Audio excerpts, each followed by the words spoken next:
સુરત જિલ્લાના રેટ વિસ્તારમાં નહેરના પાણીની ચોરીનો મોટો મામલો સામે આવ્યો છે। કરંજ-વાલીસા માઇનોર કેનાલ પરથી ગેરકાયદેસર રીતે પાણી ખેંચવા માટે મૂકવામાં આવેલી મોટરો અને પાઇપલાઇનને સિંચાઈ વિભાગે દૂર કરી કબજે લીધી છે। સુરત જિલ્લાના રેટ વિસ્તારમાં નહેરના પાણીની ચોરીનો મોટો મામલો સામે આવ્યો છે। કરંજ-વાલીસા માઇનોર કેનાલ પરથી ગેરકાયદેસર રીતે પાણી ખેંચવા માટે મૂકવામાં આવેલી મોટરો અને પાઇપલાઇનને સિંચાઈ વિભાગે દૂર કરી કબજે લીધી છે। ખેડૂતોના આક્ષેપ મુજબ કેટલાક ઔદ્યોગિક એકમો અને રહેણાંક કોલોનીઓ દ્વારા નહેરમાં સબમર્સિબલ પંપ મૂકી પાણીની ચોરી કરવામાં આવતી હતી, જેના કારણે છેવાડાના ખેડૂતો સુધી પૂરતું સિંચાઈનું પાણી પહોંચતું નહોતું। છેલ્લા 2 થી 3 વર્ષથી ખેડૂતો પાણીની સમસ્યાનો સામનો કરી રહ્યા હતા। કરંજ ગામના જાગૃત નાગરિક દ્વારા નહેર ખાતાને જાણ કરાતા તડકેશ્વર સિંચાઈ વિભાગ હરકતમાં આવ્યો અને કાર્યવાહી હાથ ધરી।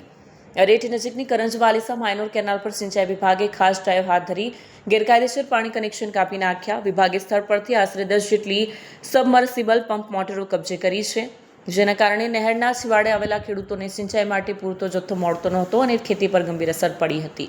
બાઇટ ખેડૂતોનું કહેવું છે કે લાંબા સમયથી રજૂઆતો છતાં કોઈ કાર્યવાહી થતી નહોતી, પરંતુ સ્થાનિક જાગૃત નાગરિક દ્વારા મામલો નહેર ખાતાના ધ્યાન પર લાવવામાં આવતા અધિકારીઓએ તાત્કાલિક કાયદેસરની કાર્યવાહી કરી। સિંચાઈ વિભાગે સ્પષ્ટ ચેતવણી આપી છે કે નહેરમાંથી ગેરકાયદેસર રીતે પાણી લેતા લોકો સામે કડક પગલાં લેવાશે। Bureau report, Satya TV news, Surat. આપનું નામ? અજયભાઈ રમેશભાઈ પટેલ, અડીજ તાલુકો, કરંજ ગામ, ખેડૂત આગેવાન। અજયભાઈ, કેટલા સમયથી તમે ખેતી કરો છો અને હાલમાં આજે જે કાર્યવાહી કરવામાં આવી રહી છે, કેવી તકલીફો પડી રહી હતી ખેતી?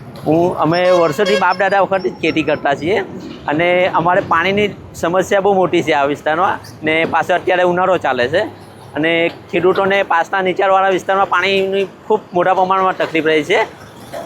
અચ્છા, કઈ રીતે તમને ખબર પડી કે પાણીની ચોરી કરવામાં આવતી હતી કેનાલમાંથી, અને પછી તમે શું કર્યું? અમે ખેતર માટે સવારે પાણી માટે અહીં હેરિંગ કરવા માટે આવીએ નહેર પર, એટલે અમને ઘણી મોટરો જોવામાં આવી નહેર પર, એટલે મેં સિંચાઈ વિભાગને જાણ કરી કે સાહેબ આ રીતના 2 નંબરમાં ભૂતિયા કનેક્શનો પાણી ચાલે છે, એટલે તમે તમારા માણસોને મોકલીને તાત્કાલિક અહીં કનેક્શનો કપાવી નાખો બધા। કેટલા કનેક્શનો હતા? આશરે 10 કનેક્શન હતા। કેટલા સમયથી ચાલુ રહે, શું લાગે તમને? હવે એ ખાસા ટાઈમથી ચાલુ હતા। શું કર્યું સિંચાઈ વિભાગે? શું કર્યું? સિંચાઈ વિભાગે આવીને ફોટા બનાવ્યા, વિડીયો બનાવ્યા અને કનેક્શનો કાપીને માલિકોને નોટિસ આપી। તમે શું લોકોને કહેશો, આ જે ચોરી કરે છે પાણી, તેમને શું કહેશો? એમને કહીશું કે આ ચોરી કરીને ખેડૂતોને હેરાન કરવા માટેનું કાવતરું તમારું બંધ કરો। જી આપનું નામ અને બેઝિક વિશે? વિકાસ મોરડિયા, મદદની બિઝનેસ, તડકેશ્વર પેટા વિભાગ। વિકાસભાઈ, આજે શું કામગીરી કરવામાં આવી હતી, શું ફરિયાદ મળી હતી આજે? જે લેબર કોલોની આવેલી છે કરંજ ખાતે, તેમાં એ લોકો લેબરના નાવા ધોવાને પીવા માટે સબમર્સિબલ પંપ મૂકીને કેનાલમાંથી પાણી લેતા હતા। 2 દિવસ પહેલાં આપને મૌખિક અપીલ કરી હતી કે ભાઈ તમે મોટર અહીંયાથી હટાવી લો, તો તેમના દ્વારા એ મોટર હટાવવામાં આવી નહોતી।